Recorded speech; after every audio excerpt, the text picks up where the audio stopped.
नमस्कार, हिमाचल समाचार में आपका स्वागत है। आज के मुख्य समाचार। मुख्यमंत्री ने की विकास योजनाओं एवं कार्यक्रमों की समीक्षा। मुख्यमंत्री ने शिमला में पत्रकारों से की अनौपचारिक बातचीत। मुख्यमंत्री ने कनाडा के कैलगरी में आयोजित हिमाचली धाम कार्यक्रम में वर्चुअल माध्यम से लिया भाग। मुख्यमंत्री आज सुबह अपने निवास ओक ओवर से पैदल पहुंचे सचिवालय। मुख्यमंत्री ने कहा, इलेक्ट्रिक चार्जिंग स्टेशन विकसित करने के लिए प्रदेश में बनेगी प्रभावी नीति। आपदा राहत कोष और मुख्यमंत्री राहत कोष के लिए अंशदान। और अब समाचार विस्तार से।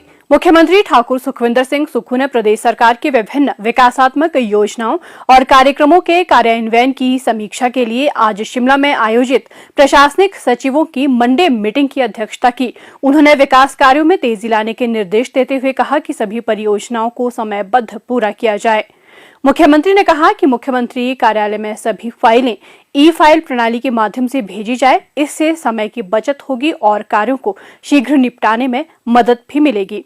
उन्होंने कहा कि राजस्व विभाग द्वारा प्रदान की जाने वाली सभी जन सेवाओं के लिए ऑनलाइन प्रणाली समयबद्ध कार्यान्वित की जाए। प्रदेश सरकार गवर्नेंस में सूचना प्रौद्योगिकी के उपयोग को विशेष अधिमान दे रही है। इससे प्रशासन में पारदर्शिता के साथ साथ दक्षता भी सुनिश्चित होती है। उन्होंने सभी नगर निगमों और शहरी स्थानीय निकायों का पूर्णतया डिजिटाइजेशन सुनिश्चित करने को भी कहा। इससे लोगों को अधिकांश सेवाएं ऑनलाइन माध्यम से उनके घर में ही प्राप्त हो सकेगी।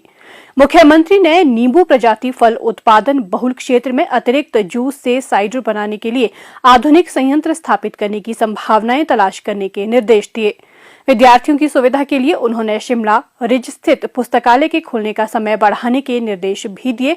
उन्होंने मुख्यमंत्री सुख आश्रय योजना, राजीव गांधी रोजगार योजना सहित अन्य योजनाओं की विस्तृत समीक्षा भी की। मुख्यमंत्री ठाकुर सुखविंदर सिंह सुक्खू ने आज शिमला में पत्रकारों से अनौपचारिक बातचीत करते हुए कहा, जहां तक आपदा की बात है, मैं हिमाचल के लोगों का धन्यवाद करना चाहता हूं और सबसे ज़्यादा प्यारे बच्चों का भी धन्यवाद करना चाहता हूं जो अपने जन्मदिन में आकर इस आपदा राहत कोष में पैसे दे रहे हैं। सरकारी कर्मचारी का बहुत बड़ा योगदान हमें आपदा राहत कोष में मिल रहा है और उसमें आपदा राहत कोष में लोगों ने बढ़ चढ़कर दान कर रहे हैं। मैं सभी जो प्रभावित परिवार है आपदा से, उनको ये आश्वासन देना चाहता हूं कि हम आने वाले समय में जो भी होगा वो आपदा के प्रभावित परिवारों को सही आकलन करके उनको जो भी उचित समय पर मुआवजा देने की बात होगी उसका भी हम स्टडी करेंगे। हमने तो कहा कि इसको राष्ट्रीय आपदा घोषित किया जाए। हमने कहा कि राहत राशि जो हमने केंद्र सरकार के नियमों के तहत दी है उस राहत राशि को जल्दी हमें दिया जाए। तो अभी जो दूसरी टीम आई है उसकी रिपोर्ट सबमिट होने की बात कह रही है, लेकिन हमें आपदा में अपने सोर्सेज से, चाहे वो बागवानों का सेब पहुंचाने की बात है, चाहे किसान की फसलें हैं, सब्जियां हैं, उनको मंडियों तक पहुंचाने की बात है, हम उसमें सफल हुए हैं। और हमारा प्रयास है कि पहले जो हमारे किसान हैं, बागवान हैं, उनका फल और सब्जी मार्केट में पहुंच जाए और उसके बाद जो राहत राशि है उसके लिए हम केंद्र सरकार से एक बार फिर अनुरोध करेंगे। सरदार पटेल विश्वविद्यालय मंडी से संबंधित पूछे गए एक प्रश्न के उत्तर में मुख्यमंत्री ने कहा, कोई विश्वविद्यालय जो खुलता है उसके कोई नियम कानून होते हैं। आपने ठीक है कि चुनावों से 6 महीने पहले जयराम ठाकुर जी ने सरदार पटेल मंडी यूनिवर्सिटी खोली और खोली कहाँ? कॉलेज में, और उसके साथ कॉलेज को एफिलिएट कर दिया। जिस तरह स्कूल खोले ना उसमें टीचर नहीं है, बच्चे नहीं है, उसी तरह इन्होंने यूनिवर्सिटी भी खोल दी। अब यूनिवर्सिटी में जितने बच्चों के पेपर होने हैं उसका इंफ्रास्ट्रक्चर नहीं है, क्वालिटी एजुकेशन की तरफ बैठने की व्यवस्था नहीं है। आप मुझे यूनिवर्सिटी का कोई ढांचा तो बता दीजिए कहाँ उनकी बिल्डिंग बनी है। मंडी यूनिवर्सिटी से मंडी के कॉलेज को उन्हीं में एफिलिएट किया गया है और जो कॉलेज हमने वहाँ से निकाले हैं कि उनके एग्जामिनेशन सेंटर कैसे होने चाहिए उस दृष्टिकोण से किया है। कोई यूनिवर्सिटी बंद नहीं कर रहे हम पहले उसका इंफ्रास्ट्रक्चर में सुधार करेंगे और इंफ्रास्ट्रक्चर में सुधार करने के बाद हम जो पाएंगे कि क्या इस यूनिवर्सिटी में क्या क्या कोर्सेज शुरू किए जाते हैं वो डिसाइड करेंगे। कॉलेज ही है वो, यूनिवर्सिटी नहीं है। अभी हम जो भी काम कर रहे हैं, हम ये देख के काम नहीं कर रहे कि हमने चुनाव लड़ना है। हमने आपका अगर राहत पहुंचाई है तो ये देख कर राहत पहुंचाइए कि आम आदमी के घर तक हमारी सरकार पहुंचे, हर गरीब के दरवाजे तक हमारे मंत्रिमंडल के सदस्य जा रहे हैं, रोज रिव्यू मीटिंग ले रहे हैं। ये सरकार की कर्तव्य निष्ठा को दर्शाता है।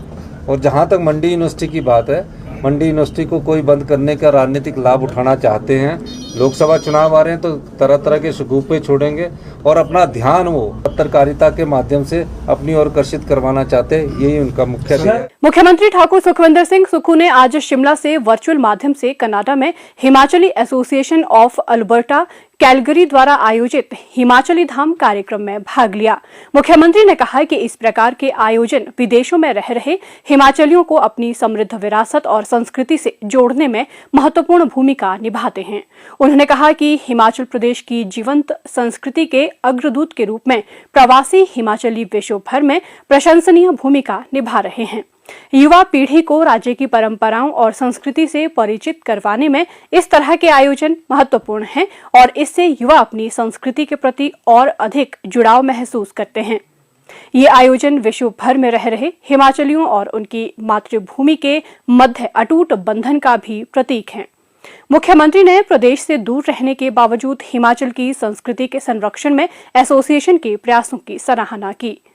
इस कार्यक्रम में भाग लेने के लिए कनाडा के अल्बर्टा प्रांत से बड़ी संख्या में प्रवासी हिमाचली कैलगरी में एकत्र हुए थे।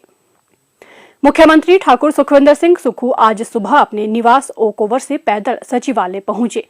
इस दौरान मुख्यमंत्री ने रास्ते में बच्चों से बातचीत की, बच्चों से उनकी शिक्षा, लक्ष्यों और आकांक्षाओं इत्यादि के बारे में भी बात की। मुख्यमंत्री से संवाद करते हुए बच्चे अति उत्साहित लग रहे थे।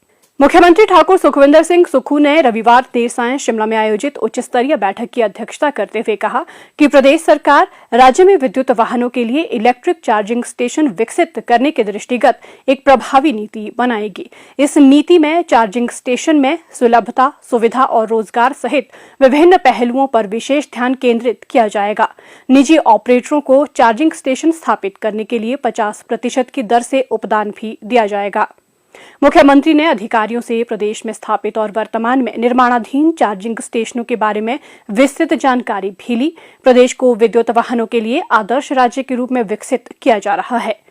पर्यावरण संरक्षण के लिए कार्बन उत्सर्जन कम करने के उद्देश्य से राज्य में निजी एवं सरकारी क्षेत्र के सहयोग से विद्युत वाहनों को प्रोत्साहन प्रदान किया जा रहा है। प्रदेश में प्रथम चरण में राष्ट्रीय एवं राज्य उच्च मार्गों को विद्युत वाहनों के माध्यम से 6 ग्रीन कॉरिडोर के रूप में विकसित किया जा रहा है। इन मार्गों की लंबाई 2137 किलोमीटर है।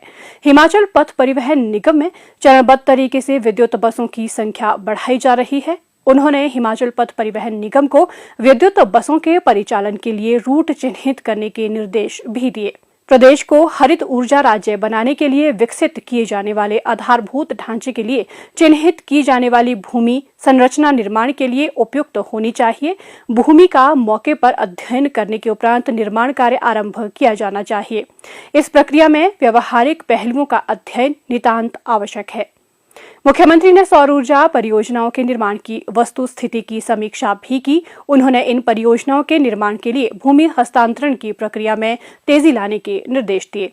उन्होंने हरित ऊर्जा को बढ़ावा देने के लिए ग्रीन अमोनिया और बायोगैस संयंत्र स्थापित करने की संभावना तलाश करने के निर्देश भी दिए। उन्होंने इसके लिए पायलट आधार पर संयंत्र स्थापित करने के लिए 31 अक्टूबर 2023 तक एक विस्तृत परियोजना रिपोर्ट तैयार करने को भी कहा। मुख्यमंत्री ने कहा कि हरित हाइड्रोजन भविष्य के लिए स्वच्छ ऊर्जा का स्रोत है। हिमाचल प्रदेश को ग्रीन हाइड्रोजन अर्थव्यवस्था बनाने के लिए प्रदेश सरकार ग्रीन हाइड्रोजन को बढ़ावा देगी। हरित ऊर्जा के रूप में जल ऊर्जा के दोहन में भी तेजी लाई जाएगी। वर्ष 2023-24 में 1000 मेगावाट क्षमता की पनविद्युत परियोजनाओं को पूर्ण कर लिया जाएगा। शाहपुर के विधायक श्री केवल सिंह पठानिया ने रविवार को शिमला में आपदा राहत कोष के लिए 6,09,660 रुपए का चेक मुख्यमंत्री ठाकुर सुखविंदर सिंह सुक्खू को भेंट किया। इंदौरा के विधायक श्री मलिंद्र राजन ने शिमला में मुख्यमंत्री राहत कोष के लिए 31,000 रुपए का चेक मुख्यमंत्री ठाकुर सुखविंदर सिंह सुक्खू को भेंट किया। आपदा राहत कोष के लिए सामुदायिक स्वास्थ्य अधिकारी संघ ने आज शिमला में मुख्यमंत्री को 3 लाख रुपए का चेक और उच्च शिक्षा के पूर्व निदेशक श्री दिनकर बुराथोकी ने मुख्यमंत्री को 1 लाख रुपए का चेक भेंट किया।